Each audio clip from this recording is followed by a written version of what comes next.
कथा मंडप में विराजमान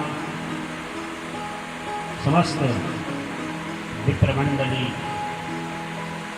कथा रसिक, भागवत प्रेमी जन, मात्र शक्ति, आपके अंतकरण में विराजमान परमात्मा को मेरा नमन। परम ब्रह्म परमात्मा की असीम अनुकंपा से, पितरों के आशीर्वाद से, श्री रोहिणी जी के इस पवन पावन घर में जो है श्रीमद् भागवत सप्ताह ज्ञान यज्ञ की कथा चल रही है। आज आप लोग जो है छठे दिन की कथा श्रवण करने के लिए यहाँ पर एकत्रित हुए हैं। जो पवन पावनी नैमी सारणी तीर्थ में भगवान के बिना बिल्कुल रह भी नहीं सकते, क्योंकि भगवान के चरणों में जिसका ये मन जुड़ जाता है ना, फिर भगवान उसको अपना बना लेते हैं। गिरते उठते खाते पीते हर परिस्थिति में कृष्ण का ही रस का पान करती हैं।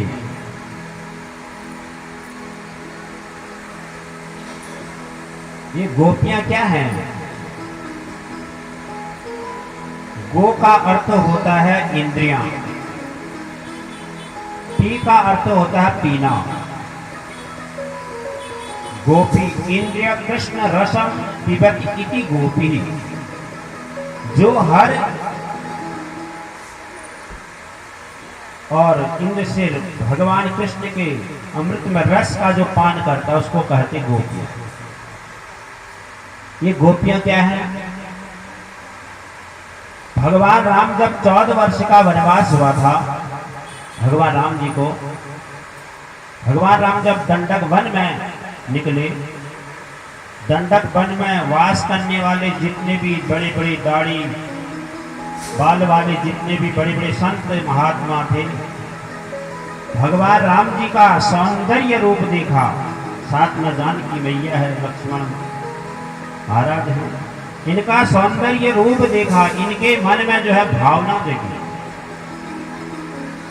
क्या भावना देखी हो? ऐसा कभी सौभाग्य हमको भी मिलता, स्त्री होकर के इनकी चरणों की सेवा करते। आज जितने भी दंडक बन के संत हैं सब गोपी बन के आ गए। समुद्र मंथन जब हो रहा था, मधुप को देखा, ये मत्स्य कन्याओं के मन में जो है भावना जगी कि कभी क्या हम भी इनके चरणों की सेवा हमको भी मिलेगी, हम भी करेंगे। आज जितने भी कश्यप हैं, ये रूप धारण किया भगवान ने, वामन बने, राजा बलि के पास गए। इस वामन रूप का देख करके दैत्य कन्याओं के मन में बड़ा भाव जगा कि क्या कभी हमको भी इनके चरणों की सेवा करने को हमको भी प्राप्त होगा। आज ये भी सब गोपी बन के आ गई हैं। हमारे 4 वेद हैं, ऋग्वेद, यजुर्वेद, सामवेद और अथर्ववेद, 4 वेद हैं। और इन चारों वेदों में 3 कांड हैं, ज्ञान कांड, उपासना कांड और कर्म कांड। 80,000 मंत्र हैं कर्म कांड में, 16,000 मंत्र हैं उपासना कांड में,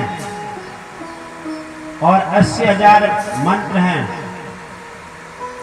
कर्म कांड में। ये सब आज चंद्रमा उदय होने वाले थे, रात्रि का समय था, भगवान विष्णु वेणु लेकर के, वंशी लेकर के यमुना के तट पर चले गए।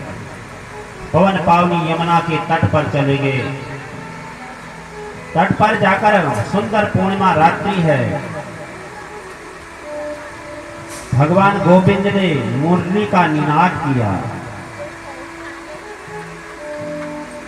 अब एक विचित्र बात है, कृष्ण है एक, मुरली है एक, बजाने वाला भी है एक, लेकिन सुनने वाले अनेक हैं। जैसे भगवान कृष्ण जी ने मुरली बजाई, 84 कोस में ब्रजमंडल है, 84 कोस में ब्रजमंडल में रहने वाले जितने भी गोपियां हैं, सबके कान में जब मुरली की आवाज पड़ी, वह गोपियां कहने लगी कि ये तो हमको बुला रहे हैं, कन्हैया हमको बुला रहे हैं, ऐसा मालूम पड़ता है, हमको पुकार रहे हैं। सब गोपियां अपना अपना जो काम में लगी हुई थी, सब काम छोड़ दिया, कार्य छोड़ करके भगवान बड़ी कान में, वहीं पर बच्चा रखा नीचे, गोद में से नीचे पटका, लगा दी दौड़। एक गोपी अपने आंख में काजल लगा रही थी, एक आंख में काजल लगाया था, दूसरी आंख में काजल नहीं लगाया, पहन रही थी, पूरे वस्त्र भी नहीं पहने थे, जैसे मुरली की आवाज सुनी लगा दी दौड़ थी, बड़ी मुरली की धुन कान में, बस छोड़ के सब चली गई। गोपियों का भाव, माताओं का भाव का वर्णन, कोई भी पुण्य कार्य जहां पर किया जाता है ना, वहां पर सबसे ज्यादा योगदान माताओं का ही होता है। आप मंदिर में जाएं, सबसे ज्यादा भीड़ माताओं की होती है। कथा पुराण जहां पर होते हैं, सबसे ज्यादा भीड़ माताओं की होती है। व्रत पूजन जितना भी करते, सारे व्रत, आज सोमवार का व्रत, मंगल का व्रत, पूर्णमासी का व्रत, एकादशी, पुरुषों के बस का नहीं है, बहुत कम है। माताएं सारे व्रत भी ले लेती हैं। और माताओं के अंदर एक खासियत ये होती है, जब कहीं पूजा पाठ में जाती है या मंदिर में जाती हैं, कथाओं में जाती, अकेले नहीं जाती, अपने साथ 2-4 और अपनी सहेलियों को लेकर के अवश्य जाती है। अपनी पड़ोसी से, अरे चलो मंदिर में जा रही, चलते, अरे आइए वहाँ भागवत कथा हो रही, चलो बहुत बढ़िया कथा चल रही, आप भी सुनाओगे, अपने साथ 2-4 को और भी ले आते हैं। देवी तभी तो संसार टिका हुआ है, सत्य स्वरूपा है, बिना शक्ति का संसार चलता ही नहीं। शिव जी भी कहते हैं कि शिव में जो ई की मात्रा है उसको हटा देंगे 100 हो जाएगा। 100 संसार में कुछ कर नहीं सकता, बिना शक्ति का ये संसार चलता ही नहीं है।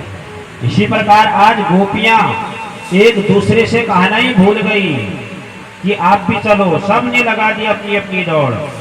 कृष्णम विदो परम कांतम न तो ब्रह्मा तया मुने गुण प्रभाव परस्त्रासम गुणाधिया कथम। इन गोपियों का कृष्ण के प्रति अनुराग है,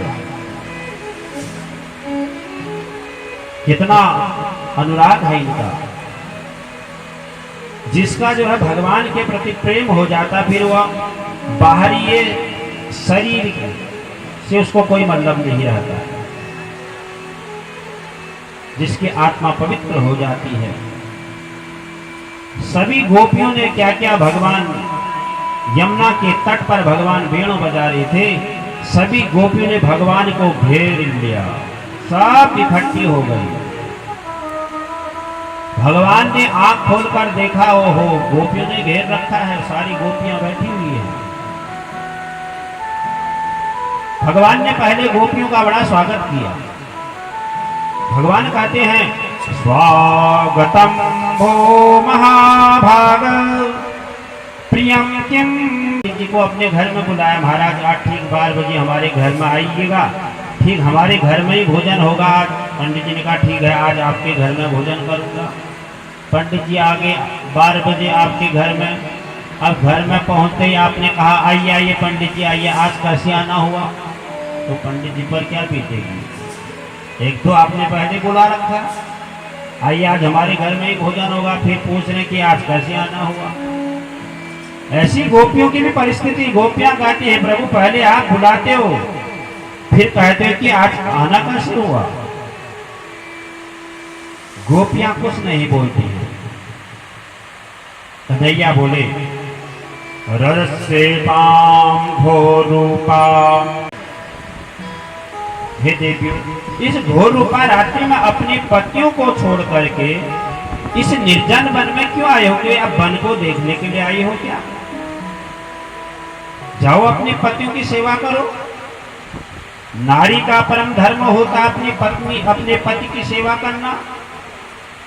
जाओ अपने पति की सेवा करो, मेरे पास ऐसे क्यों बैठे हो? जाओ अपने पति की सेवा। कहा कि गोपियों सुनो, एक बार क्या हुआ, एक ब्राह्मणी जो है, ब्राह्मण की पत्नी आंगन में चावल बिलोर रही थी और गोद में छोटा सा 1.5 वर्ष का बालक बैठा हुआ था।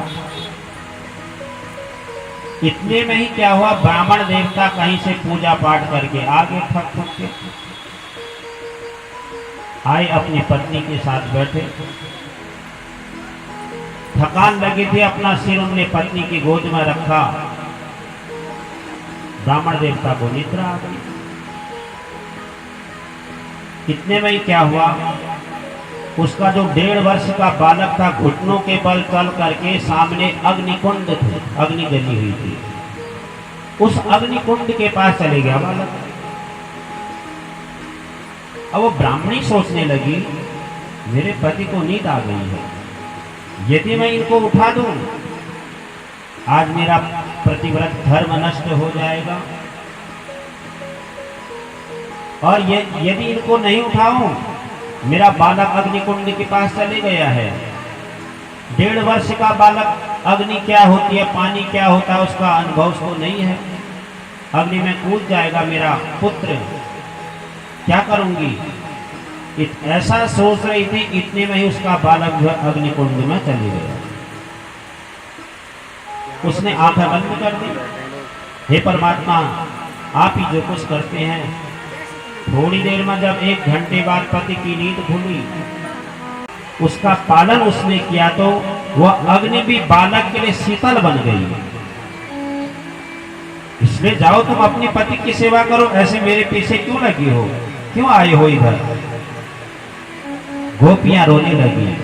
गोपी ने कहा, हे प्रभु, आप बड़े विचित्र हैं, पहले जीव को बुलाते हो, प्रेम करते हो, फिर इस प्रकार विद्रोह करते हो। कहा कि प्रभु, ऐसी तो 2-4 कहानी हमें भी आती है, हम भी सुनाएंगे आपको। भगवान ने कहा, सुनाओ। गोपियां बोली, प्रभु सुनिए, एक प्रतिवता नारी थी, रोज अपने पति की पूजा करती थी। एक दिन पति परदेश जाने लगे। अब कहने लगे कि अब तुम कल परदेश जा रहे हो, धनोपार्जन करने के लिए, धन कमाने के लिए, मैं कल से कैसे रहूंगी, किसकी पूजा करूंगी? रोने लगी। पति देखने का, रो मत, एक उपाय बताता हूँ। अपनी एक फोटो दे दी, प्रतिबिंब फोटो दे दी। कहा कि कल से तुम इसकी पूजा करना। पति चले गए परदेश को। दूसरे दिन से पत्नी क्या करती थी, एक दीवार पर लगा दी अपने पति की फोटो। रोज अपने पति की फोटो की पूजा। उसके सच्चे पति आगे जो उसके पति थे। दरवाजा खटखटाया, दरवाजा खोलो। पत्नी ने सोचा है कि दरवाजा खोलने जाऊंगी, मेरा प्रतिव्रत धर्म नष्ट हो जाएगा। दरवाजा नहीं खोला। अब गोपियां बोली, प्रभु आप ही बताइए, उसने दरवाजा खोलना था या नहीं खोलना था? भगवान ने कहा, ये भी कोई पूछने की बात है क्या? मीरा कहती है, मेरे तो गिरधर गोपाल दूसरो न कोई। इसी प्रकार गोपियां कहती कि हे प्रभु, जब आत्मा के साक्षात्कार हो जाए तो आत्मा का पति सिवाय आपके सिवाय और कौन हो सकता है? आत्मा के पति तो आप ही हैं।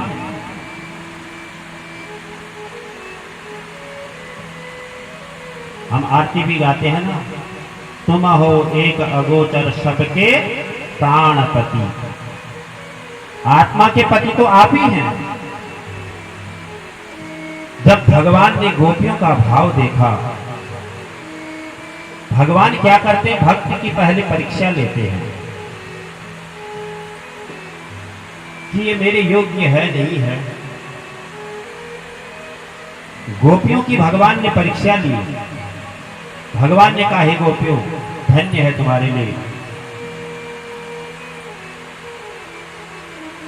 और तुम्हारा प्रेम को देख करके आज मेरा मन करता है कि तुम्हारे साथ रास लीला की जाए। तुम गोपियों के साथ मैं रास लीला करता हूं। तो भगवान ने क्या क्या, जितनी गोपियां थी उतने भगवान ने अपने, उतने कृष्ण अवतार हो गए, उतने भगवान ने, उतने कृष्ण प्रकट हो गए। सबके गले में हाथ डाल करके, बड़ी पकड़ करके उन गोपियों के साथ भगवान कृष्ण जो है बड़े सुंदर नृत्य कर रहे हैं, रासलीला कर रही हैं। ऐसे सुंदर रासलीला कर रहे हैं भगवान। गोपियों को मालूम नहीं है, सब गोपियां ऐसा सोचती भगवान मेरे साथ नृत्य कर रहे हैं। उतने रूप प्रकट करते भगवान ने, सुंदर रासलीला होने लगी। तो ऐसे सुंदर रासलीला गोपियां करने लगे। क्या कहते हैं, आइए सभी लोग भाव के साथ, प्रेम के साथ सभी लोग गाएंगे। भगवान कृष्ण और गोपियों के साथ कैसे रासलीला हो रही है। तेरी बंसी बजाओ बलिहार रसिया, तेरी बंसी बजाओ बलिहार रसिया, मैं तो नाचूंगी तेरे दरबार रसिया। शायद हमारा सौंदर्य रूप को देख करके हमारे साथ नृत्य कर रहे हैं। गोपियों को अभिमान हो गया, राधा रानी को मान हो गया। मान और अभिमान में अंतर है। अभिमान होता है शरीर का, मान होता है आत्मा का। राधा रानी ने सोचा कि जिस प्रकार से भगवान मेरे साथ नृत्य कर रहे हैं, ऐसी गोपियों के साथ भी कर रहे हैं। भगवान तो ब्रह्म परमात्मा है। उसी बीच में भगवान ने क्या क्या रासलीला करते करते जब गोपियों के मन में ऐसा अभिमान हुआ, राधा रानी का हाथ पकड़ा, अंतर ध्यान हो गए। अब रासलीला करते करते देखा भगवान है, भगवान अंतर ध्यान हो, कहां चले गए। इधर देखा उधर देखा, भगवान कहीं मिले नहीं। गोपी ने कहा, ये क्या हो गया कृष्ण, तुम कहां चले गए हो। हे गोविंद, हे गोपाल, आप कहां हो। आवाज मारने लगी, कहने लगी, अवश्य तुम हमारे लिए, तुम कहां चले गए। समझा, हमें अभिमान हो गया था, शरीर का सौंदर्य का अभिमान हो गया था, जो हमें नहीं करना चाहिए था। तुलसी देवी से कोई जवाब नहीं मिलता है। गोपियां धरती माता से पूछती हैं, हे पृथ्वी माता, जहां भी गए होंगे गोविंद आपके ही ऊपर चरण रख के गए होंगे। आज हमारे गोविंद प्राण वल्लभ हमको छोड़ करके कहां चले गए हैं, हमें बता दो। कोई जवाब नहीं मिलता है। अब गोपियां को जब बहुत समय ढूंढते ढूंढते गोपियां थक गई। गोपियों का आपस में ही गोपियां क्या करने लगी, एक कृष्ण बनती, कोई राधा बनती हैं,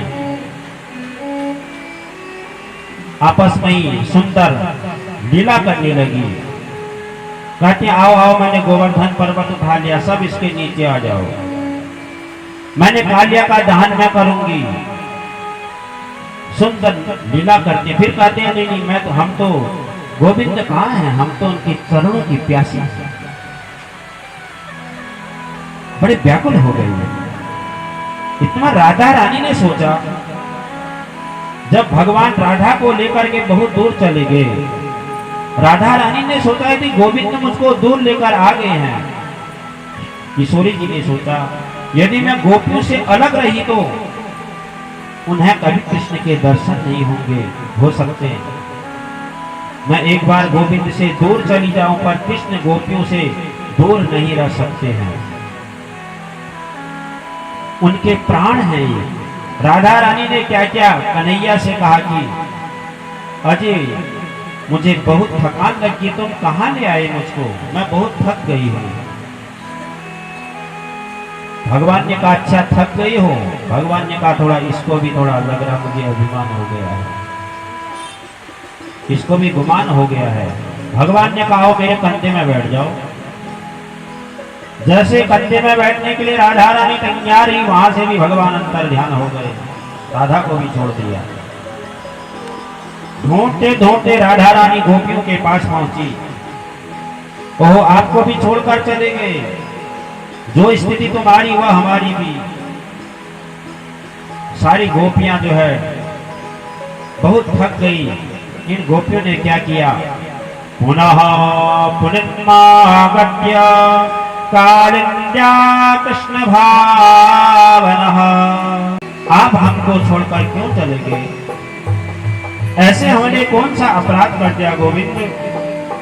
गोपियां कहती हैं इसी तरह से हमें विरह रूपी अग्नि में आपने जलाना था, जलाकर भस्म करना था, तो आपने हमको कालिया नाग से क्यों बचाया, उस विषैले जल से हमको क्यों आपने हमें बचाया। एक बार ब्रजमंडल में जब आग लगी थी उस दवा, तो हनुमान जी जब वहां पर गए, हनुमान जी से सीता मैया ने कहा कि मैं क्या करूं, ये प्राण मेरे निकल जाते, तो द्वार पर जो है राम नाम का फाटक लग गया है। जो द्वार पर जो भगवान का नाम लग जा रहा है, नाम पहाड़ो दिवस निज ध्यान तुम्हार कपाट, लोचन पज निज पर जड़ित प्राण यही कही बात। ये प्राण कहां से निकले, यही परिस्थिति हमारी भी हो रही है। गोपियां कहते हैं तव कथा बुरीता जनः, गोपियां कहती हैं हे प्रभु आपकी कथा जीवन को अमरत्व करती है, आपकी कथा जीवन में अमरत्व प्रदान करती है। आपके चरण कोमल जब हमको प्राप्त नहीं होंगे, इसी विरह अग्नि में हम जल करके भस्म हो जाएंगे। भगवान ने जब गोपियों का भाव देखा, गोपियों का प्रेम देखा, उन गोपियों के बीच में भगवान तुरंत ही सुंदर मुरली बजाते हुए भगवान प्रकट हो गए। बोले हे गोपियों, देवताओं के समान भी लंबी उम्र पाकर के मैं तुम गोपियों का कभी ऋण नहीं चुका सकता हूं। अब आप गोपियों के साथ में विहार करूंगा, गोपियों के साथ सुंदर रास लीला करूंगा। भगवान जो है गोपियों के साथ सुंदर राजलीला करने लगे। सभी देवी देवताएं जितने भी हैं, सुंदर लक्ष्मी मैया, ब्रह्माणी, पार्वती, सब आ गई हैं गोपियों का रूप धारण करके। भगवान भोलेनाथ ने देखा, पार्वती मैया से कहां जा रही हो, कहा कि ब्रज में सुंदर रासलीला चल रही है, वहीं जा रहे हैं। भगवान ने कहा मैं भी चलता हूं। सुंदर गोपी का भेष धारण किया भगवान ने। भगवान भोलेनाथ भी आगे कहा ब्रज में सुंदर रासलीला, क्योंकि भगवान भोलेनाथ सुंदर नित्य तांडव करते हैं। ब्रह्म परमात्मा के सुंदर एक साड़ी पहनी, सुंदर श्रृंगार किया, परंतु कैसा ही सुंदर श्रृंगार करते हैं। और ये नाग जो है सर्प भगवान को तो छोड़ते ही नहीं है। सुंदर रासलीला होने लगी, सुंदर श्रृंगार हो रहा, सुंदर रासलीला हो रही है। आइए बड़े भाव के साथ गोपियां भगवान के साथ सुंदर रासलीला करती हैं। क्या कहती बड़े भाव के साथ सभी लोग मीठी मीठी तालियों के साथ सभी लोग गाएंगे। बोले कृष्ण कन्हैया लाल की जय हो। एक दिन वो भोला भंडारी बलिए बजनार वृंदावन आ गए हैं, वृंदावन आ गए हैं। पार्वती भी मनाती हमारी त्रिपुरारी वृंदावन आ गए हैं, वृंदावन आ गए हैं।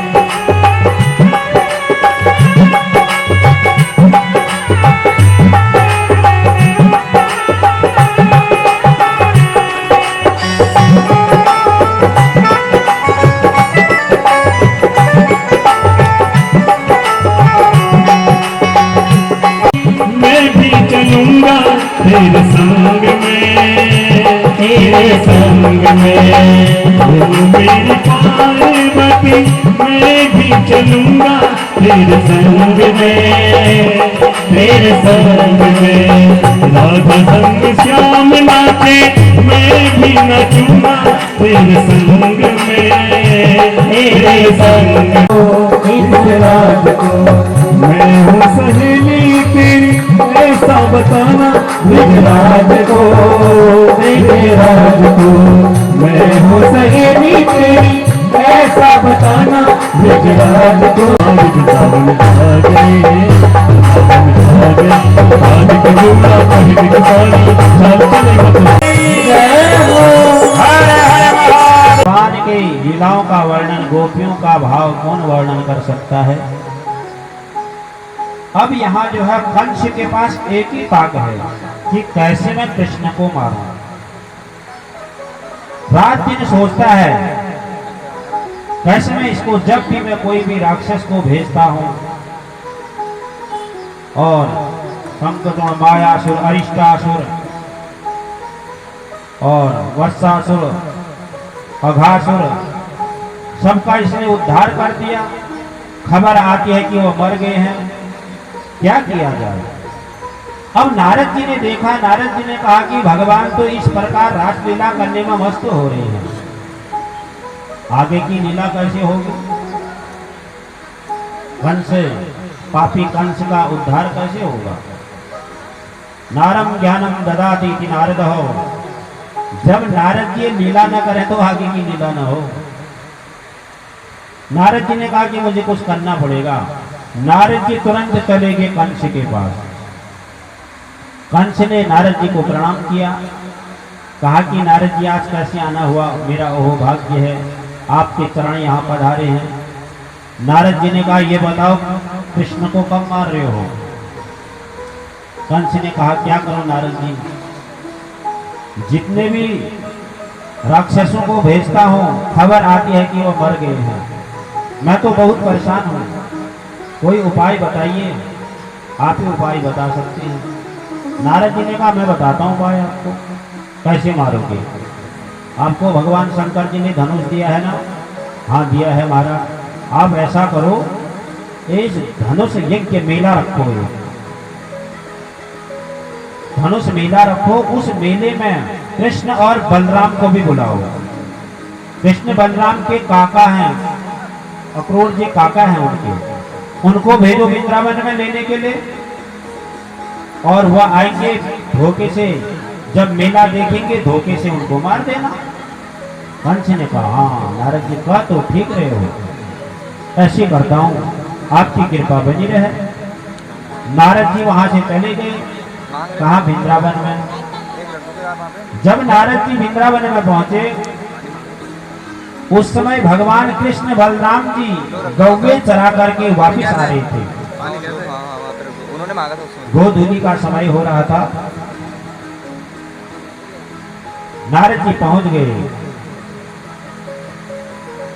नारद जी ने प्रणाम किया और भगवान को प्रणाम करके कहा कि हे प्रभु ये बताइए आप कंस का उद्धार कब करोगे, उस कंस को कब मारोगे। भगवान ने कहा नारद जी मैं मारने वाला कौन होता हूं, मैं किसी को नहीं मारता हूं। जीव अपने कर्मों के अनुसार मरता है, जो जैसे कर्म करता है उसी के अनुसार उसको फल प्राप्त होता है। जो जैसे बीज बोएगा वैसा फल उसको प्राप्त होगा। गेहूं बोएंगे गेहूं मिलेंगे, धान बोएंगे धान मिलेंगे, कांटा बोएंगे कांटा ही मिलेगा।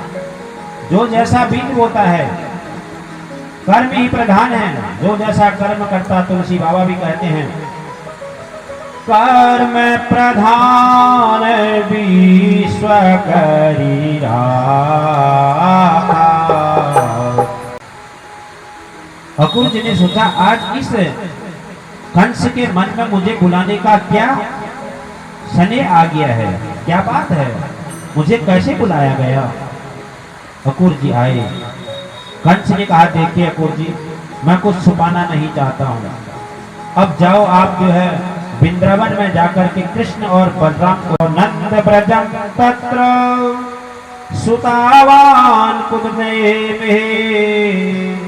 आसाते विहानेना रथेना नयमातिरम। आप कल को रथ में बैठ करके सीधे वृंदावन में जाकर के कृष्ण और बलराम को मेरे पास ले आओ। अकुल जी ने सोचा आज इस व्यक्ति के मन में, इस कंस के मन में भगवान कृष्ण और बलराम को बुलाने की ऐसे कौन सी इसके मन में जिज्ञासा आ गई है, क्या बात, क्यों बुलाना चाह रहा है। आज इसकी बुलाने की भावना कैसे जग गई इसके मन में। अकुल जी बोले क्या करोगे उनको बुला करके। कंस ने क्या आपको पता नहीं है, आकाशवाणी ने क्या कहा था, देवकी का अष्टम गर्भ तुम्हारा काल होगा। वही कृष्ण देवकी का पुत्र है, वही मेरा काल है। ये मैं नहीं चाहता हूँ कि बड़े होकर उसके हाथों से मरूं, इसलिए मैं यहाँ धनुष यज्ञ मेला रख रहा हूँ। उस मेले में देखने के लिए वह आएंगे, धोखे से उनको मार दूंगा। अकुल जी ने कहा, अकुल जी कंस को समझाने लगे। अकुल जी ने कहा मनोरथान करो तुच्यते जनो देवहतान युज्यते हर्षोकाभ्याम तथाप्याप्याम करोति ते। हे राजा, जो हम सोचते हैं ना ऐसा नहीं कि पक्का वो हो ही जाए। तुमने जो सोचा, सोचने से कुछ नहीं होता है, व्यक्ति को कर्म करना चाहिए। इसलिए सोता हम सोचते तो बहुत कुछ हैं, परंतु होता वही है जो गोविंद को प्रिय है, जो परमात्मा को मंजूर है। हम सोचते हैं कल कोई मित्र के घर में होके आते हैं, मिल के आते हैं, प्लानिंग बना रखी कल को जाएंगे, पक्का नहीं कि कल उसके घर में हम चले जाए, कहा नहीं जा सकता है, हम सोचते ही रह जाते हैं। ये हमारी मनोभावना कभी मन कभी भरता नहीं है, सोचते सोचते रह जाते हैं। तो अकुल जी ने कहा सोचने से कुछ नहीं होता। कंस ने कहा महाराज अकुल जी मैं कुछ नहीं जानता हूँ, ये उपदेश मुझे मत दीजिए, तुम्हें मुझे मेरा स्वभाव मालूम है। यदि आप बुलाने वहां नहीं जाओगे, उनको नहीं लाओगे तो मेरा स्वभाव आपको मालूम ही है। अकुल जी ने कहा यदि मैं न जाऊं ये तो राक्षस है, मुझे मार देगा, इसलिए जाकर परम ब्रह्म परमात्मा के दर्शन तो कर लूंगा। अकुल जी मन में सोचने लगे विधाता आज मैंने ऐसे कौन से कर्म किए होंगे, आपके चरणों के दर्शन तो मुझे होंगे। अकुल जी ने रथ को सजाया, रथ में अकुल जी जाने लगे। मथुरा से वृंदावन जाने में रथ से केवल 10 मिनट का रास्ता है। अकुल जी ऐसे चलने धीरे धीरे, मन में सोच रहे हैं किम माया चरितम भद्र किम तप्तम परम तपः किम निवापते तेनम यदक्षामि हम के सबम। हे प्रभु कैसे मैं भगवान कृष्ण बलराम को बुला के लाऊंगा। एक मन से खुश हो रहे कि मैं उनके चरणों के दर्शन करूंगा, मैं आज बड़ा भागी हूं। दूसरा मन है कि मैं कैसे उनको बुलाऊंगा, कैसे लाऊंगा। अकुल जी को वृंदावन जाते जाते 20 घंटे लग गए। सायंकाल गोधनी के समय में अकुल जी जब वृंदावन में पहुंचे, भगवान कृष्ण और बलराम जी उस समय गौवे चरा करके वापिस आ रहे थे। रास्ते में मिल गया अकुल जी, तुरंत चाचा के चरणों में प्रणाम किया। अरे चाचा आ गए, चाचा के चरणों में प्रणाम किया। काका, अरे हमारे काका आ गए हैं। तो भगवान कृष्ण ने अकूर जी से कहा कि हे काका, आज तुम हमको बुलाने के लिए आए हो ना, हम अवश्य आपके साथ चलेंगे, कंस मामा का मेला अवश्य देखेंगे। परंतु काका एक बात कहो, आप हमारे ब्रजवासियों से मत कहना, गोपियों से, मेरी माँ से, गोपियों से मत कहना कि वहां मेला है, इनको बुला रखा है। ये बात मत कहना, ये तो हमारे मेरे विरामन जी नहीं सकते हैं।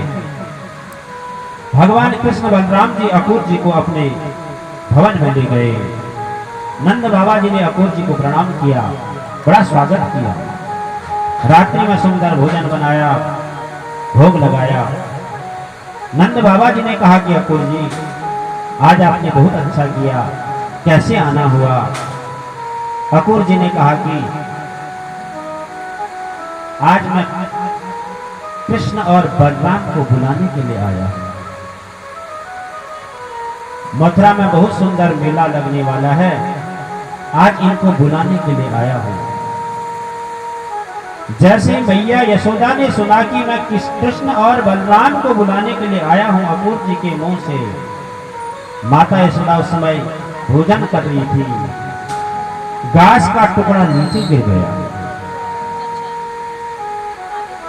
दौड़ करके आई, कहा कि अकूर जी आप क्या कर रहे हैं? कृष्ण और बलराम को लेने आया हो। नहीं, आप इनको नहीं ले जा सकते, ये तो मेरे प्राण है, मैं इनके विरह में जीवित नहीं रह सकती हूँ। भगवान कृष्ण ने ऐसी लीला की, रोने लगे, कहानी हम जरूर जाएंगे मैया, हम जरूर जाएंगे, काका हमको बुलाने के लिए आए हैं। नंद बाबा ने कहा, देवी क्यों चिंता करती हो? बच्चों को कब तक घर में छुपा के रखोगी? 2-4 दिन के लिए घूम आते हैं, मैं भी साथ में चले जाता हूँ, इनको घुमा के ले आऊंगा, बच्चों का दिल क्यों तोड़ना है? इसलिए कहा गया, कभी भी हो बच्चों का दिल तोड़ना नहीं चाहिए। आप बाजार में गए हैं, आपके साथ में छोटा बालक आपका आया है, उसने देखा कोई खिलौना, उसके पसंद आ गया, कहा कि मेरे लिए खिलौना ले लो, आपने नहीं लिया, वो क्या करेगा? रोना शुरू कर देगा। इसलिए बच्चों का दिल कभी तोड़ना नहीं चाहिए। नंद बाबा ने कहा कि ऐसे कब तक छुपा के रखोगी? आज सारे ब्रज में सबको समाचार मिल गया, सारे ब्रज में समाचार फैल गया कि नंद बाबा के वहां कोई मेहमान आए हैं कृष्ण और बलराम को बुलाने के लिए। सारे समाचार फैल गया सारे ब्रज में।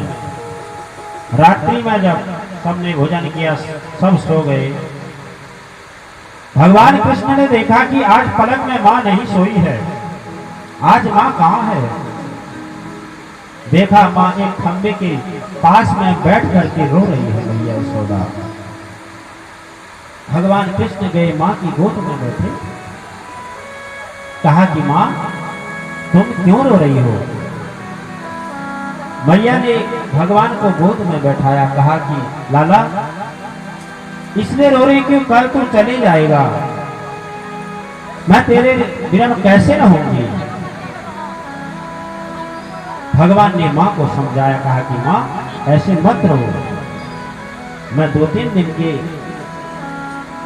और दिन में अवश्य आ जाऊंगा, बाबा हमारे साथ में हैं। मां को समझाया। जैसे प्रातःकाल हुआ, भोर ब्रह्म मुहूर्त लीला हुई।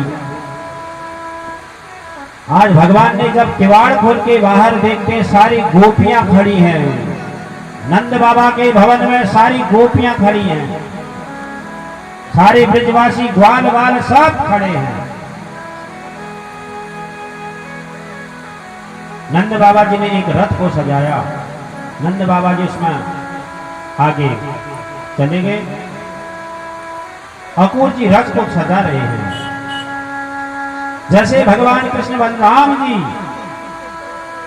रथ में बैठने लगे, यहां से हमको छोड़कर जा सकते हैं? आप नहीं जा सकते हो। आप हमारे प्राण बल्लभ से कहा, हे गोपियों, मैं तुम्हें प्रणाम करता हूं। मैं लंबी उम्र पाकर भी, देवताओं के समान लंबी उम्र पाकर भी तुम्हारे ऋण। गोपियां कहते हैं, अहो विधाता न क्वचित् दया संयोज मैत्रा प्रणय न देहिना।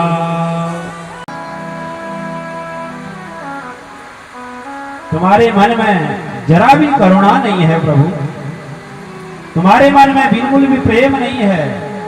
पहले जीव से प्रेम करते हो, फिर एक दूसरे के प्रति आकर्षित करते हो, फिर मिलन से पहले उसका विस्तार कर देते हो। इधर जाया, जैसे रथ में बैठ करके भगवान जाने लगे, महल से दौड़ करके यशोदा मैया आई। अरे कान्हा, अरे कान्हा कहाँ जा रहे हो? जमीन में गिर गई। भगवान तुरंत रथ से नीचे उतरे। मां से कहा, मां ऐसा मत करो। भैया यशोदा कहती है कि लाला, आज मुझे पता चल रहा है कि तू मेरा बेटा नहीं है, तू तो देवकी का बेटा है। बेटा देखो, मैंने तुझे उखल में भी बांध दिया, कभी देवकी से मत कहना। एक मेरी एक मक्खन, एक मटकी फोड़ने की, मटकी की औकात भी मेरी नहीं है। उस मटकी के बदले मैंने तुझको उखल में बांधा। आज मुझे पता चलता तो मेरा बेटा नहीं है। भगवान कृष्ण रो पड़े, हिचकियां लगती। मैं वही लंबी उम्र पाकर भी आपके ऋण को नहीं चुका सकता, आपके प्रेम को का बखान नहीं कर सकता। माँ को समझाया, मैं अवश्य 2-4 दिन के अंदर आ जाऊंगा। सारे गोपियां व्याकुल हो गई, मैं बाकी व्याकुल हो गई।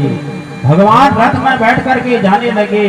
ग्वाल वाल पीछे से दौड़ करके आए, छोटे छोटे बच्चे। अरे लाला, तुम हमको छोड़ के कहाँ जा रहे हो? अपने भी रथ में बैठ गए।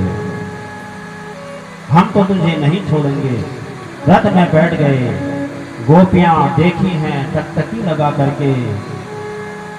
रथ जा रहा है, जब तक रथ की ध्वजा दिख रही है देखे हुए हैं। गोपियां ऐसी हो गई हैं, जिस प्रकार से बिना पंख का पक्षी न उड़ सकता है, व्याकुल हो जाता है, उसी प्रकार से गोपियां मैया यशोदा राधा रानी व्याकुल हो गई हैं। अक्रूर जी ने देखा जो कर्म हो रहा है, मन में सोचा, न चात्यतं बह्यस्य न पूर्वना पिता परम पूर्वा परम बह्याद्या चान्यजगतो ये जगज्जतः।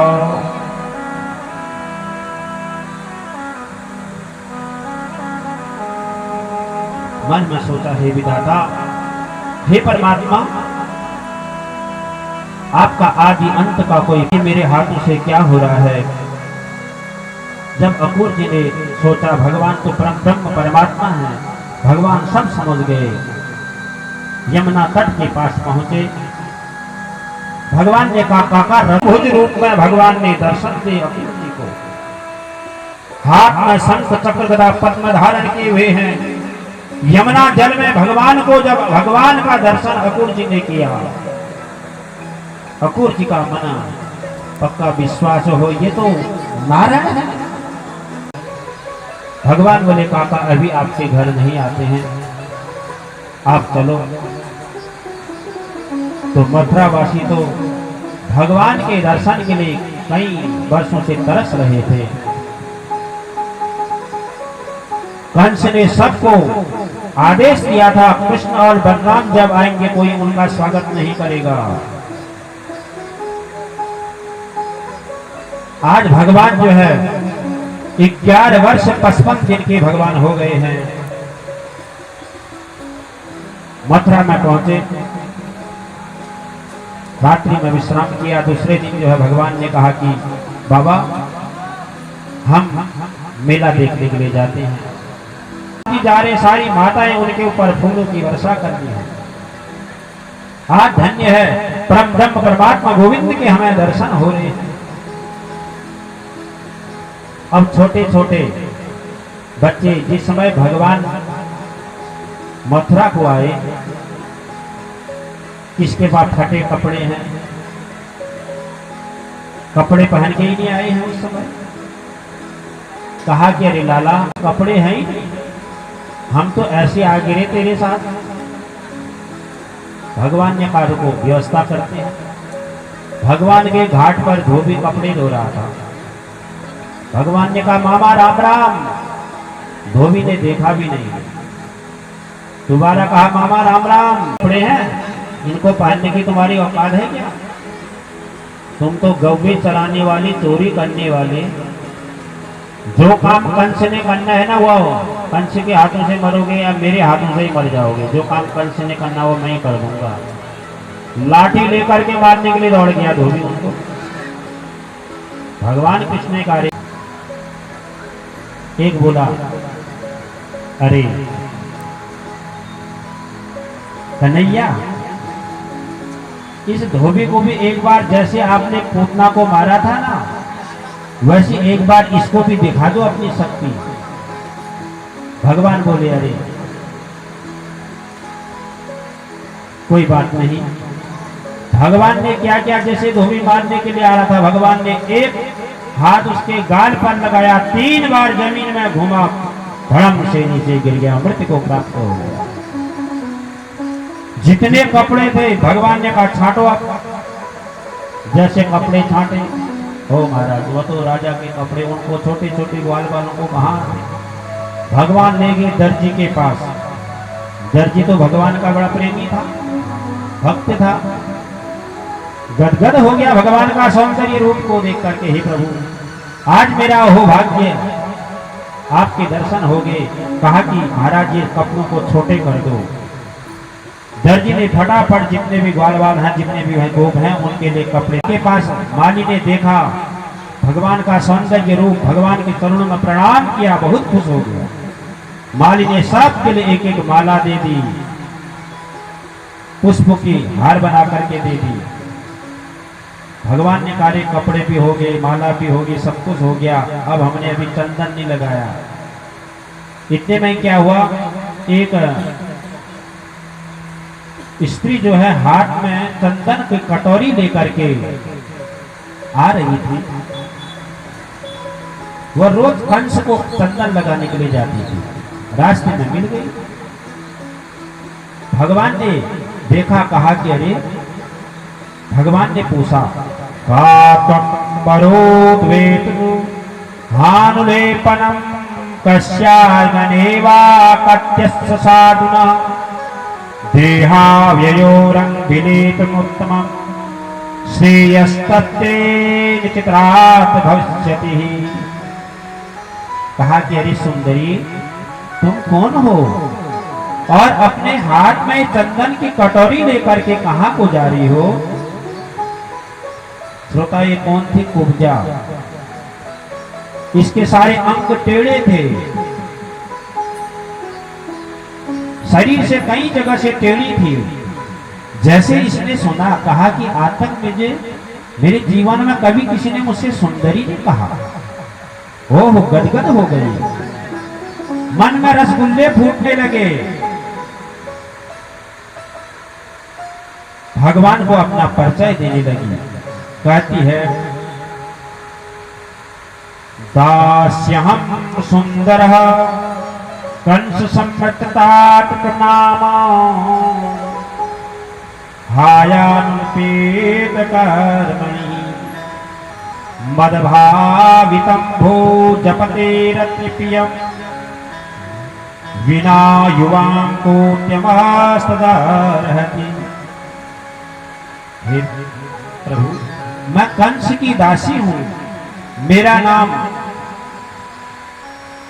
और लोग कुब्जा करके मुझको पुकारते हैं। हे गोपाल, मेरे जीवन में आज पहली बार आप हैं जो मुझको प्रेम से आपने मेरे साथ बातचीत की, मुझको पुकारा, मुझसे कोई नाम भी नहीं लेना चाहता है।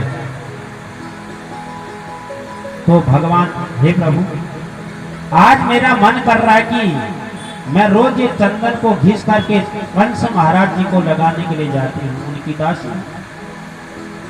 आज मेरा मन कर रहा है कि ये चंदन मैं आपको लगा दूं।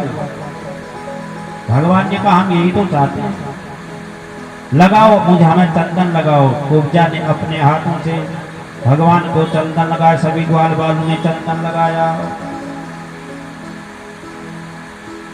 और भगवान ने क्या किया, कुब्जा पर एक हाथ फेरा और इतनी देर में भगवान ने धनुष को तोड़ दिया। कंस के पास समाचार पहुंच गया, महाराज आपने ये क्या किया, कृष्ण और बलराम को बुला करके आपके धोबी को मार दिया है, आपके सुंदर से वस्त्रों को दर्जी से सिलवा करके अपने ग्वाल बालों को पहना दिया है, आपके माली के वहां और सुंदर माला पहन रखी है माली के पास जाकर के, जो कुब्जा आपको चंदन लगाने के लिए आती है, आज उस कुब्जा का सौंदर्य रूप सुंदर ही बना दिया है उस कुब्जा को। महाराज दुखद समाचार यह है कि उस धनुष को तोड़ दिया है, जो धनुष आपने यज्ञ मेला में रखा हुआ था। कंस ने जैसा सुना कि धनुष को तोड़ दिया है, भयभीत हो गया, कांपने लगा, क्योंकि उसको वरदान मिला था जो इस धनुष को तोड़ेगा वह तुझे छोड़ नहीं सकता है। अरे मुष्टिक, अरे चाणक्य कहां हो? मुष्टिक चाणक्य ने कहा, महाराज आप चिंता मत करो, अभी तो हम हैं, आपको काहे की चिंता है। जैसे भगवान जाने ने मुष्टिक चाणक्य आ गए। अब भगवान जब पहुंचे वहां, भगवान को सब ने अलग अलग रूप में भगवान को देखा। भगवान का सौंदर्य अलग अलग रूप में सब देख रहे हैं। कंस भगवान को कैसे देख रहा है? काल के रूप में देख रहा है। जाती रही भावना, जाती रही भावना,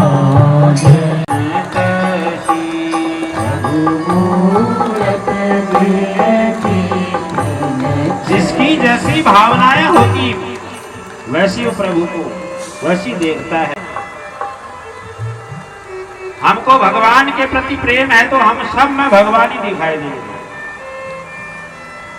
आज जितने भी सभा में बैठे, जिसकी जैसी भावना है भगवान उस रूप में उसको दिखाई दे रहे हैं।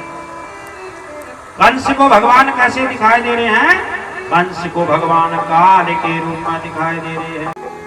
भगवान ने कहा, रे मामा, हमको तो युद्ध करना आता ही नहीं, हम तो छोटे हैं, क्या बात कर रहे हो हमसे? हमको मुष्टिक ने कहा, अच्छा तुम बालक हो? तुम बालक नहीं हो, न बालो न किशोरस्तम, तुम बालक नहीं हो, तुम किशोर नहीं हो, आज हमारे साथ युद्ध करना पड़ेगा। जबरदस्ती चाणक्य और मुष्टिक ने भगवान को पकड़ लिया, बलराम और कृष्ण भगवान को। भगवान ने अच्छा, कंस का आसन लगा था, तुरंत चले गए भगवान कंस के पास, दौड़ करके गए कंस के पास, पकड़ लिए कंस के बाल। कंस जोर जोर से चिल्लाने लगे, मुष्टिक कहाँ हो, अरे चाणक्य कहाँ हो? भगवान बोले, अब कोई नहीं बोलेगा। मुष्टिक और चाणक्य गए, मुझे दर्द हो रहा, मेरे बाल छोड़ो। भगवान बोले, अरे मामा, जिस समय तुमने मेरी माँ की रथ में से बालों को पकड़ करके नीचे घसीटा था, आज तुम्हें पता चलना केस पकड़ने में क्या दर्द होता है। आज कोई नहीं बोलेगा। तो फिर भी भगवान कहते हैं कि कंस कहता, मुझे छोड़ दो। अरे लाला मुझे छोड़ो। कन्हैया बोले, मां कृष्ण कहते हैं, हे मामा अपनी आंखों को बड़ी भांति खोल के देखो, मुझे देखो, मैं कौन हूं मुझे देखो। तो सज्जनों ने अपने जीवन इसको कभी छुपाया नहीं, लेकिन भगवान कृष्ण ने इस सच्चाई को जीवन में छुपाया नहीं। करीब 50,000 वहां पर सब सभा बैठी हुई है। आज भगवान कहते मेरी शरण में आ जाओ, मेरे को देखो मैं कौन हूं। तो कंस के बाल पकड़ करके नीचे घसीटा, कंस भगवान के साथ नृत्य करने लगा। भगवान ने एक मुष्टिक का प्रहार किया, कंस जमीन में गिर गया, प्राणांत को प्राप्त हो गया। बोले कृष्ण कन्हैया लाल की। आकाश से देवता फूलों की वर्षा करने लगे, सारे नर नारी हंसने लगे। आज जिस कंस ने सबकी हंसी लूट रखी थी, सबके मुंह की मुस्कान उसने छीन रखी थी, आज भगवान ने वापस कर दी सबको। बोले कृष्ण कन्हैया लाल की। आज जो है भगवान गोविंद ने अपने माता पिता के चरणों में प्रणाम किया और वसुदेव और देवकी जी को कारागार में डाल रखा था। उनको उनकी हथकड़ियां बेड़ियां सब निकलवा करके उनको कारागार से निकाला गया। अपने नाना को भी जो कारागार में डाला था सुरसेन जी को, उनको कारागार से मुक्त किया। आज देवकी भगवान ने जब देवकी मां को प्रणाम किया, मां ने लाला को गले से लगाया। आज भगवान और 11 वर्ष 57वां दिन भगवान को है। एक एक दिन देवकी ने गिन रखा है, बार बार देखती है। कहती है कि देवकी ऐसा दुलार जीवन में कभी नहीं दे सकती जो यशोदा मैया ने दिया। देवकी कहती है यशोदा मैं तुझे बार बार प्रणाम करती हूँ। आज मेरा पुत्र 11 वर्ष 57वां दिन का हो गया। आज मेरा पुत्र 16-17 वर्ष का जैसा लग रहा है। ऐसा प्यार ऐसा दुलार यशोदा तेरा नहीं मिला होता ना। आज मेरा पुत्र देखो बहुत आनंदित हो गई। और तो भगवान ने अपने पिता वसुदेव जी के चरणों में प्रणाम किया, भगवान को गले से लगाया, कहा कि हे पुत्र आज उस कंस ने सभी लोगों की हंसी छीन रखी थी, आज तुमने वापस कर दी है। तो भगवान ने इस प्रकार से अनेक लीलाएं भगवान ने की। उसके बाद भगवान का यज्ञोपवीत संस्कार हुआ। तो जब कंस का उद्धार भी भगवान ने कर लिया था, सारे ब्रजवासियों ने कहा, नंद बाबा ने कहा कि कान्हा अब तो चलते हैं। भगवान ने कहा कि बाबा आप जाइए, मैं कुछ दिनों बाद आ जाऊंगा। नंद बाबा के मन में क्या बीती होगी। ग्वाल बार रोने लगे, छोटे से ग्वाल रोने लगे। कहा कि कान्हा हे लाला हमारे कहने कोई अपराध तो नहीं हो गया, हमारे कहने कोई गलती तो नहीं होगी, तो हमारे साथ क्यों नहीं आ रहा, यहाँ क्यों रुक रहा है, क्या कारण हो गया। भगवान ने ग्वाल वालों को समझाया, कहा कि जब मैं मथुरा में न रुकूं मेरे आगे की लीला कैसे होगी। वो समझा करके भगवान ने नंद बाबा और सारे छोटे छोटे ग्वाल वालों को ब्रजवासियों को भेज दिया। वह चले गए। उसके बाद भगवान का यज्ञ पवित्र संस्कार हुआ और गुरु के पास आश्रम में उनको पढ़ा विद्या अध्ययन के लिए भेजा गया। और वहाँ सुदामा जी से भगवान की बड़ी सुंदर मित्रता हुई। और उसके बाद जब विद्या ग्रहण करके आए, सारी विद्याएं भगवान को, जो परम ब्रह्म परमात्मा है, सारे वेद पुराण जिनके चरणों में है, वो तो भगवान की लीला है। आज एक दिन देवकी मैया ने सोचा कि मेरा पुत्र विद्या ग्रहण करके भी आ गया, आज अपने हाथों से भोजन बनाऊंगी, अपने पुत्र को सुंदर भोजन खिलाऊंगी। अनन्य ममता विष्णु ममता प्रेम संगतः भावस्य एव तत्रात्प्रबुधे प्रेमानिगण्यते। मैया देवकी जो है सुंदर थाल में भोजन सजा करके लाई। जैसे भगवान कृष्ण के कक्ष में प्रवेश किया, मां को भोजन लाते हुए भगवान ने देखा, रोने लगे। मैया देवकी डर गई। मां भगवान को मैया यशोदा की याद आ गई। कहा कि मां, तुम मुझे गोद में बैठा करके भोजन कराती थी, थोड़ा भी दूध कम पीता था, कितने वैद्यों को बुला लिया आती थी। मां, मैं कितना निठुर हूं, तुझे धोखा दे करके, ब्रजवासियों को धोखा दे करके मैं वहां से आ गया। भगवान को याद आई, रोने लगे। ये तो भगवान की लीला है। देवकी मैया ने देखा, डर गई, कुछ बोल नहीं पाई। तुरंत वसुदेव जी के पास भी कहा कि आज मैंने पहली बार भोजन बनाया, सोचा अपने हाथों से लाला को भोजन कराओ। जैसे भोजन की थाल लेकर के गया, वो तो रोने लगा। ये जब से विद्या ग्रहण करके आया है ना, न किसी से बोलता है, न खेलता है, सोन बैठे रहता है। क्या कारण है मुझे समझ में नहीं आता। इतने में ही आगे उद्धव जी। उद्धव जी कौन है? बृहस्पति जी के शिष्य हैं उद्धव जी। उद्धव जी बड़े ज्ञानी हैं। उद्धव जी पहुंचे, उद्धव जी से कहा कि अरे आप तो बड़े ज्ञानी हैं। वसुदेव जी ने, जाओ एक बार हमारे लाला कृष्ण न आजकल किसी से बोलते हैं, न जब भोजन ही करते हैं, सुनसान रहते हैं, क्या कारण है देखो। उद्धव जी भगवान के पास आए, भगवान से वार्तालाप हुई उद्धव जी की। कहा कि हे कन्हैया, तुम इस तरह क्यों उदास होते हो? भगवान कहते हैं, उद्धव जी मैं अपनी बात कहूं,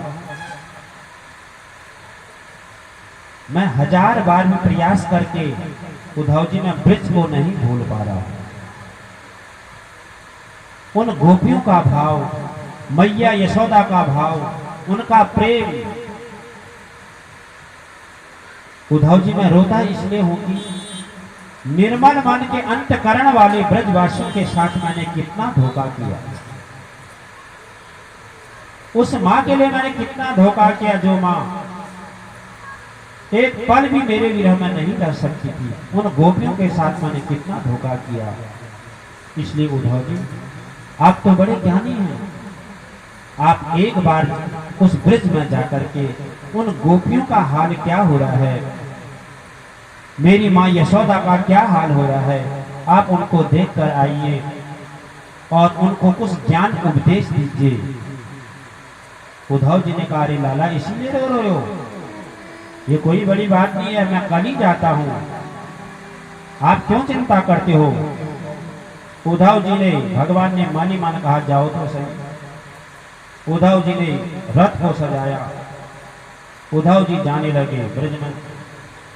उद्धव जी जा रहे हैं, ये गोपियां क्या करती, रोज टकटकी लगाकर देखी रहती है, आज हमारे गोविंद आएंगे, आज भगवान आएंगे, रोज देखी रहती हैं, रोज निहारती रहती हैं। शाम हो जाती है, कहती हैं आज भी नहीं आया, बहुत व्याकुल हो जाती हैं। बड़े भाव गोपियों का, क्या कहती हैं, मोरे की तान सुनाने को कब आओ। तुम्हारी भक्ति है चित गौ के भूखी रहती है, वह राह तुम्हारी भक्ति है। चित गौ के भूखी रहती है, राह तुम्हारी भक्ति है। कब आओगे श्याम कदम सुनाने को रहता है वृंदावन रोता रहता गुणगान तुम्हारा करता है। वृंदावन रोता रहता है गुणगान तुम्हारा करता है। वृंदावन रोता रहता है गुणगान तुम्हारा करता है। कुंजन में राज रचाने को कब आओगे श्याम कदम किनारे। कुंजन में राज रचाने को कब आओगे तान सुनाने को कन्हैया राम की जय। ऐसा हाल गोपियों का सारी ब्रजवासियों का हो। कृष्ण तन कृष्ण मन कृष्ण ही हमारो धन, आठों याम उदो हमें कृष्ण ही सो काम है। अरे उदो दिलों का अर्थ होता है जिसमें प्राकृतिक गुण नहीं हो, और सगुण का अर्थ होता है जिसमें दिव्य गुण विद्यमान है।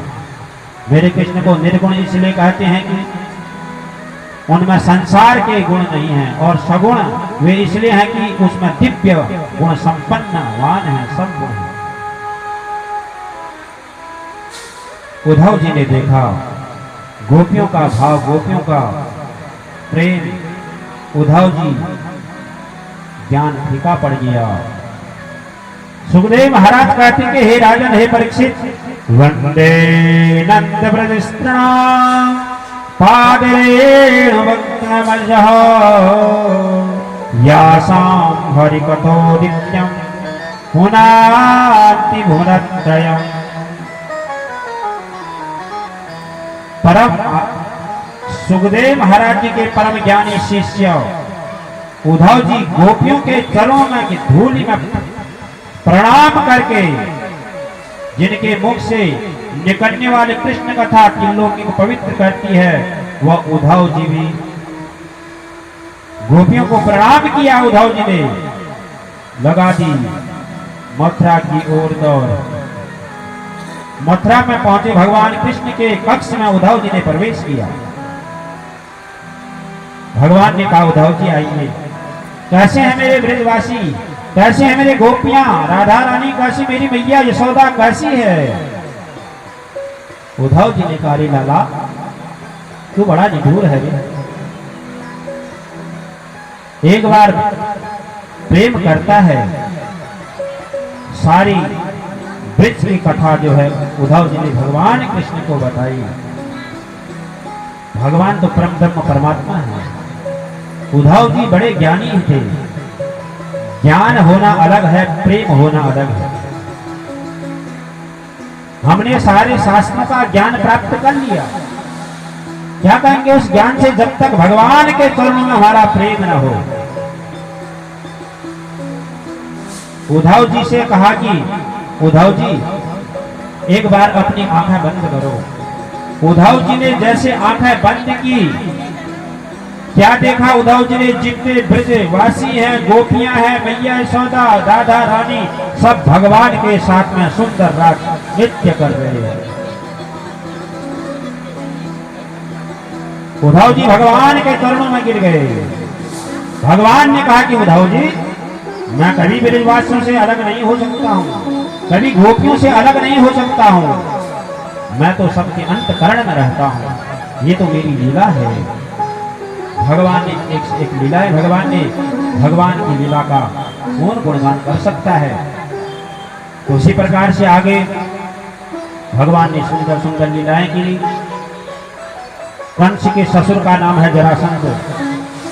जरासंध ने कहा कि इसने मेरे जवाई की हत्या कर दी है, मृत्यु कर दी है, इस कृष्ण के साथ मैं युद्ध करूंगा, मेरे हाथों से इसकी मृत्यु होगी। तो इस जरासंध ने अकेले ही तो 17 बार भगवान के साथ युद्ध किया। इसने 17 बार ही भगवान ने इसको हरा दिया था। 18वें बार जब भगवान से युद्ध करने के लिए आ रहा था, 11,000 ब्राह्मणों को इसने बुलाया अपने राज्य में। इस जरासंध ने कहा कि हे ब्राह्मणों, मैं कृष्ण के साथ युद्ध करने के लिए जा रहा हूं, तुम मेरे यहाँ यज्ञ करो। मैं युद्ध को जीत करके आ गया, कृष्ण को हरा करके आ गया, जो कहोगे संपत्ति तुम्हें दे दूंगा। यदि मैं हार के आ गया तो ब्राह्मण को सूली में चढ़ा दूंगा। युद्ध करने के लिए आया ब्राह्मण ने मानी मन भगवान का भजन किया। हे प्रभु, क्या करें, भगवान तो ब्रह्म परमात्मा है। आज जब जरासंध युद्ध करने के लिए आया, भगवान बलराम जी से कहा कि भैया आज हम युद्ध छोड़ करके चले जाते हैं। बलराम जी ने कहा क्या कार्य हो, लोगों में हमारी बदनामी हो जाएगी, युद्ध छोड़कर भाग गए। भगवान ने कहा कोई बात नहीं, हमसे माखन चोर तो कहते हैं, रण छोड़ भी कहेंगे, कोई फर्क नहीं पड़ता। परंतु भैया मैं ये नहीं चाहता हूं कि मेरे कारण 11,000 ब्राह्मणों को सूली में चढ़ना पड़े, मैं ये नहीं चाहता हूं। भगवान युद्ध से चले गए और उस जरासंध ने सारे वन में आग लगा दी, जहां भी होंगे जलकर भस्म हो जाएंगे। भगवान ने मारी एक छलांग, सीधे द्वारिका में समुद्र में कूद गए। राजा विश्वकर्मा को आदेश दिया, द्वारिका में सुंदर द्वारिकापुरी बना दी। वहां के द्वारकाधीश हो गए, बोले द्वारकाधीश भगवान की। एक है भीष्मक राजा, कुंदनपुर के राजा हैं।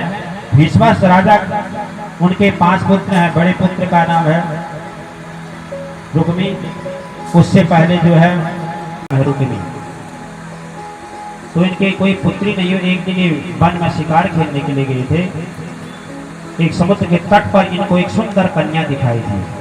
देखा, इस भीष्मक राजा ने देखा, कहा कि सुंदर कन्या, मेरी कोई कन्या भी नहीं है, इसको लेकर आ गए। इसका नाम रख दिया रुक्मणी। ऐसी गुणवान संपन्न थी। ये तो लक्ष्मी है, इसके लिए सिद्ध तो नारायण ही चाहिए। और इस भीष्मक राजा ने संकल्प कर लिया कि मथुरापति वसुदेव जी के पुत्र कृष्ण के साथ ही इसका विवाह करूंगा। मानता है। ऐसे बड़े पुत्र रुक्मी ने शिशुपाल के साथ सगाई कर दी। मैं अपनी बहन का विवाह शिशुपाल के साथ करूंगा। अब जब रुक्मणी को पता चला, रोने लगी। भाभी ने कहा क्यों चिंता करती हो, भगवान के लिए एक पत्र लिखो ना, कृष्ण के लिए, तुम्हारा स्वयंवर होने वाला है, पत्र लिखो, वह आकर के आपके साथ विवाह हो जाएगा। रुक्मणी भगवान के लिए पत्र लिखकर एक ब्राह्मण के हाथ पत्र भेजती है। पत्र में क्या लिखती है? श्रुत्वा गुणान् भुवन सुंदरः सुव्रततां ते निविद्य काण्यो विहेरतो गताप रूपं दृशां दृश्यमताम् अखिलार्थलाभम्। तो मैंने आपके गुणों को सुना है, इसलिए रुक्मणी लिखती है कि मैंने अपने इन आंखों से गोविंद आपको अभी देखा नहीं है, मैंने आपके गुण को सुना है। आपकी झांकी को जो सुन करके आपको जो नहीं चाहेगा, कौन सा ऐसा जगत में होगा। इसलिए गोविंद आप आकर मुझे ले जाइए। जो वस्तु सिंह को मिलनी चाहिए वह शियार को मिल जाएगा तो बड़ा गड़बड़ हो जाएगा। यदि गोविंद आप नहीं आएंगे ना, आपके विरह में मेरे प्राण चले जाएंगे। पत्र में लिखती है भगवान ने पत्र देखा। इतने में आए कि बलराम जी, कहा भैया क्या है? कहा कुंदनपुर में मेला और स्वयंवर होने वाला है। बलराम जी बोले, हो हमारा भैया कोई कम थोड़ी, हमें भी चलना चाहिए। रथ में बैठकर चले गए। स्वयंवर की तैयारी वहां है। अब वहां कुंदनपुर में रुक्मी ने क्या किया है? रुक्मणी के सेवा में 10,000 सैनिकों को लगा रखा है। रुक्मणी जो है कात्यायनी देवी का पूजन करने के लिए जाती है। 10,000 सैनिक उसके आगे पीछे चल रहे हैं। कात्यायनी देवी का पूजन करती है। आज उस कात्यायनी देवी में भी रुक्मणी को भगवान कृष्ण के दर्शन हो रहे हैं। कहती है, नमस्ते त्वाम्बिके विष्णु स्वसंतान युतां शिवां भूयात् पद्मे भगवान कृष्ण तत्वोदतां। हे माता कात्यायनी, आपके चरणों में प्रणाम करती हूँ मां। बस मेरी एक ही विनती है, कृष्ण ही मेरे पति हो। भगवान कृष्ण मुझे पति रूप में मिले। इतना कहना था कात्यायनी के, और हाथ से पुष्प की माला गिर गई। बोल गई कात्यायनी भगवान की। ये बड़ा शुभ लक्षण होता है। यदि आप कभी मंदिर में पूजा करने भी जाते हैं ना, जिस मूर्ति की पूजा करें मूर्ति से पुष्प गिर गया हो, समझो आपकी पूजा स्वीकार होगी, भगवान प्रसन्न होंगे, आपकी कोई मनोकामना होने वाली है। उस पुष्प को लेकर आ जाना चाहिए। ये शुभ शकुन होते हैं। वाम अंग फड़कन लगे। रुक्मणी की बाई आंख फड़कने लगी। माताओं की बाई हाथ में बांसुरी ली है, मोर मुकुट पहना हुआ है, ऐसा सुंदर। भगवान जैसे आए, सैनिकों ने देखा। एक ने कहा, हो देखो इसकी कितनी सुंदर चाल है। आहा, आज तो आजकल हमने अपने जीवन में कभी ऐसे देखा ही नहीं। ये कौन होगा? एक ने देखा, देखो इसके जो सिर पर मुकुट लगा है उसमें मोर पंख लगा, कितना प्यारा लग रहा है। वाह। एक सैनिक बोला, इसके कमर में जो पेट बांधी है ना, कितनी सुंदर लग रही है। इसके हाथ में बांसुरी कितनी सुंदर लग रही। भगवान ने सबको मन मुक्त कर दिया। भगवान ने उसी के बीच में पकड़ा रुक्मणी का हाथ, भगवान ने रथ में बैठाया। भगवान ले गए रुक्मणी को। जैसे भगवान ले गए, एक सैनिक ने कहा, देखो रुक्मणी कहाँ है? रुक्मणी तो है ही है। भगवान ले गए। आया रुक्मी, कहा कि कहाँ गई रुक्मणी? महाराज पता नहीं, एक बड़ा सुंदर सलोना सांवला आया, टेढ़ी गर्दन की, टेढ़ी नजर से हमारी तरफ देखी, हम मन मुग्ध हो गए। महाराज पता नहीं हमारी बुद्धि क्या होगी। वह ले गया। रुक्मणी दौड़ करके गया। आधे मार्ग में भगवान पहुंचे थे। भगवान ने अपने रथ में उसको बांध दिया। इतने में भीष्मक राजा पहुंचे। रुक्मी को समझाया, बेटा ऐसा मत करो, ये लक्ष्मी है।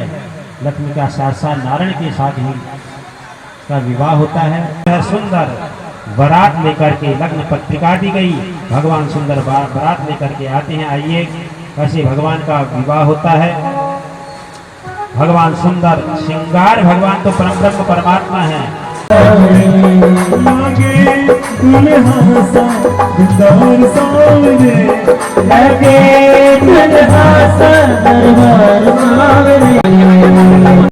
मस्तक पर मलिया गिर चंदन केसर तिलक लगाया। मस्तक पर मलिया गिर चंदन केसर तिलक लगाया। मोर मुकुट कानों में कुंडल इत्र बहुत बरसाया। मोर मुकुट कानों में कुंडल इत्र बहुत बरसाया। वह पिता रहेगा तेरा किसने किया श्रृंगार सामने। तेरा किसने किया श्रृंगार सामने। तेरा किसने किया श्रृंगार सामने।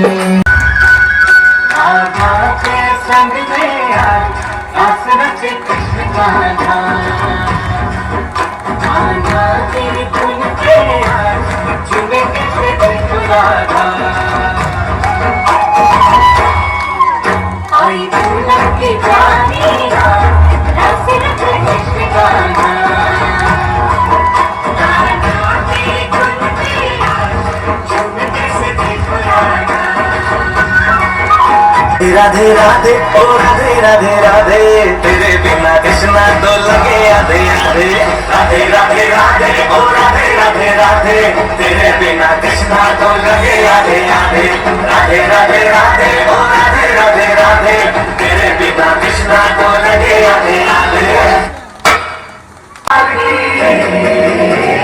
जहाँ जहाँ राधे राम जाएंगे मुरारी अरे जहाँ जहाँ राधे राम जाएंगे मुरारी राधे की